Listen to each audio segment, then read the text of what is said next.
Winning a Grand Prix for the first time is something very special. And while persistence is often the key to success in Formula One, some have had to wait longer than others for their day in the sun. Jean ALESI was one of the most talented drivers of his era, but despite multiple top 3 finishes, he had to wait until his 91st race, the 1995 Canadian Grand Prix, to stand on the top step of the podium. ALESI moved his Ferrari from 5th on the grid to 2nd place in Montreal, and then took the lead when Michael Schumacher's Benetton became stuck in 3rd gear. Driving the number 27 Ferrari of their local hero Gilles Villeneuve, it was a day to live long in the memory. Jean ALESI wins the Canadian Grand Prix to euphoric applause all the way round. Everyone will be delighted. So ALESI getting a lift from Michael Schumacher. Isn't it lovely to see real emotion and happiness? I feel fantastic, but it was very difficult for me because I really wait a lot of time to get this first win. Thierry BOUTSEN was a household name in the 1980s. He scored 3 victories in his career from 163 starts, but waited until his 95th appearance for the first, at the 1989 Canadian Grand Prix. The Belgian driver found a way from 6th place on the grid to teammate Riccardo Patrese gearbox, and in the final laps, he launched a fierce attack for 2nd place. You see BOUTSEN coming up on Patrese, who feeds in the power. BOUTSEN has got the line and the momentum, goes through and takes 2nd position from Riccardo Patrese. Race leader Ayrton Senna retired with an engine failure with just 4 laps to go. There he goes, BOUTSEN has won the Canadian Grand Prix, and an exultant wave of the hand. Very happy that the car lasted so well, didn't have any problem with the car during the race, and really pleased with the effort that Renault have put into this engine now to get it very competitive and to make us able to win races.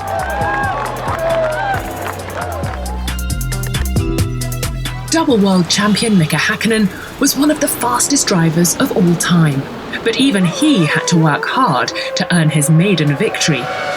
It came in his 96th race start, the 1997 European Grand Prix at Jerez, where title rivals Jacques Villeneuve and Michael Schumacher famously collided. Villeneuve is all over him, look, he's going through! Oh yes! I don't think... Out goes Michael Schumacher! That didn't work, Michael, you hit the wrong part of him, my friend. Schumacher's retirement promoted HÄKKINEN to 3rd place, before McLaren team orders let him past teammate David Coulthard and into 2nd. A breathless final lap saw a damaged Villeneuve in the lead, with HÄKKINEN breathing down his neck. Mika HÄKKINEN can see that victory, and he does it! He's let him through! HÄKKINEN is going to win! HÄKKINEN is going to win his first Grand Prix in his long and meritorious career! Pretty unbelievable. I think the whole race was interesting from start to finish. For me anyway. I would say coming to the last couple of laps, it's pretty incredible. I would say it was, from my side, it was fantastic. This triumph was a glimpse of what was to come, as HÄKKINEN would go on to win back-to-back titles in 1998 and 1999. Giancarlo Fisichella had the most eventful maiden win you could think of. He had to wait 110 races and 5 days of post-race investigation in order to become the winner of the 2003 Brazilian Grand Prix. The race was red flagged after Mark Webber and Fernando Alonso's huge crashes, and with 75% of the race already completed, the final result was declared on countback, from 2 laps prior to the red flag. But as Fisichella had overtaken Kimi Räikkönen for the race lead in that time, whom the winner should be was hotly contested. Räikkönen left Sao Paulo with the trophy, but after an appeal, the decision was reversed and Fisichella collected the trophy 5 days later in an unofficial ceremony at Imola. I was waiting Eddie's answer, and then around 12:15 he called me and he said straight away, "Giancarlo, you are the winner." So it was fantastic. seems like a new boy. You know, he's in his own country, first time, an Italian winner for 11 years, coming to Imola's home track. It's like as if all his prayers have been answered in one go. The 2012 Chinese Grand Prix was special for two reasons. It marked Nico Rosberg's maiden F1 win after 111 races, and it was Mercedes' first victory in Formula One since 1955. However, their performance in Shanghai was an omen of things to come, and on race day, Nico set off into the distance, building a big gap on his rivals. His triumph was secure when Jenson Button's McLaren was hindered by a slow pit stop, and the rest was history. 30 years since his father, Keke Rosberg, became world champion in Formula One. Well, his son is now going to start to find that winning feeling. It's been 2005, a long wait since his last win in motorsports. It's his first win now coming up in Formula One. It's Nico Rosberg who wins in China. A fantastic result for both driver and team. Yes! Come on! Thank you, Ross. Thank you, everyone. Amazing. That was wonderful, Nico. Great job. Now you know how it feels. Fantastic. Rosberg would go on to be crowned world champion in 2016, also with Mercedes. Jenson Button would go on to become the 2009 Formula One champion, but the road to his maiden victory was a long and rocky one. His first win coming in remarkable circumstances in his 113th race start. Starting 14th due to a grid penalty on a track where overtaking was notoriously difficult, he jumped to 11th at the start, and by the 7th lap, he was up to 4th, putting a memorable move on Michael Schumacher. Button's mastery in wet-dry conditions would be his making, and in taking risks, he was fighting for the win. Kimi Räikkönen's crash with the lapped Antonio Liuzzi brought out the safety car, and when Fernando Alonso crashed out due to a loose wheel nut following a pit stop, Button cruised home to secure Honda's first victory as a works team in 39 years. They said he might never win a Grand Prix. He's done it! Jenson Button wins the Hungarian Grand Prix. Get in there! Coming through from 14th and winning the race, I couldn't have done it in a better way, I don't think. And I didn't want it to end. It was the best feeling knowing that you're on the way home to winning your first Grand Prix. If you could only win one race in your career as a Formula One driver, most drivers would choose Monaco. That's exactly what Jarno Trulli achieved in 2004 on his 117th Formula One start. The Italian put his Renault on pole and followed it up with a flawless drive on Sunday. He only lost sight of the lead after his pit stop, but when Michael Schumacher crashed under the safety car, Trulli quickly recovered first place and held off a hard-charging Jenson Button to the line.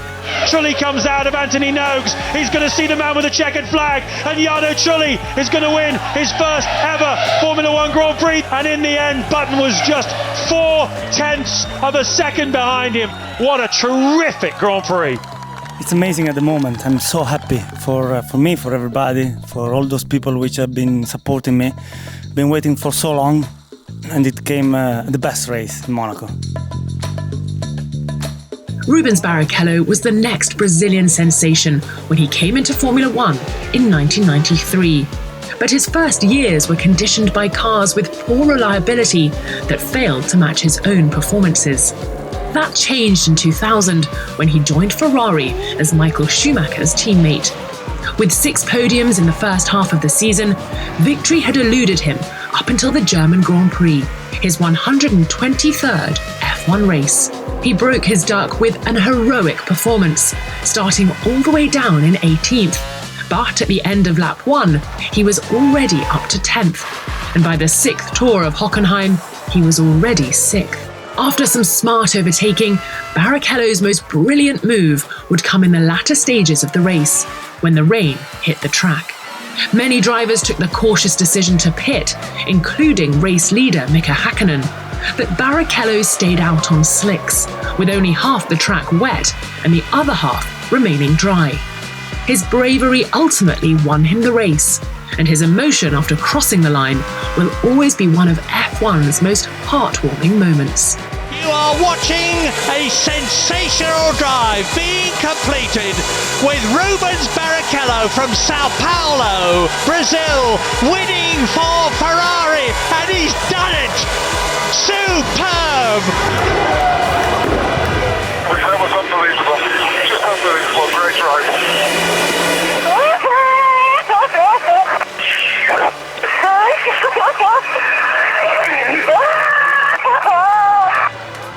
I was just thinking to myself, you know, that it has to be mine. I mean, yesterday was such a bad day, and it can be good. So let's make it as simple as possible. And I couldn't believe. I'm just, I can't believe my eyes too.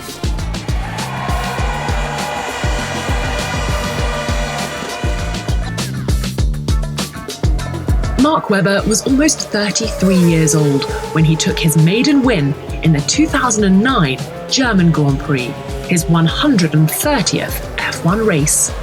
He was on fire all weekend and started from pole, but he was given a drive-through penalty for steering into Rubens Barrichello.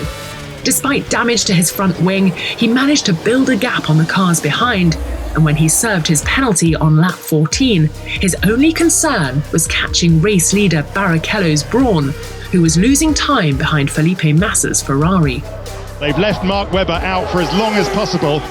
This is good, Mark. You're still a second a lap quicker than those behind. We can win this. In the end, Massa pitted and Barrichello recovered the lead.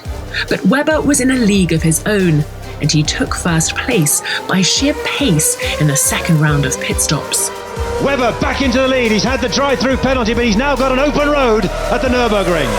What a drive from Mark Webber. He's nearly a pit stop ahead of his teammate now, having had a drive-through penalty.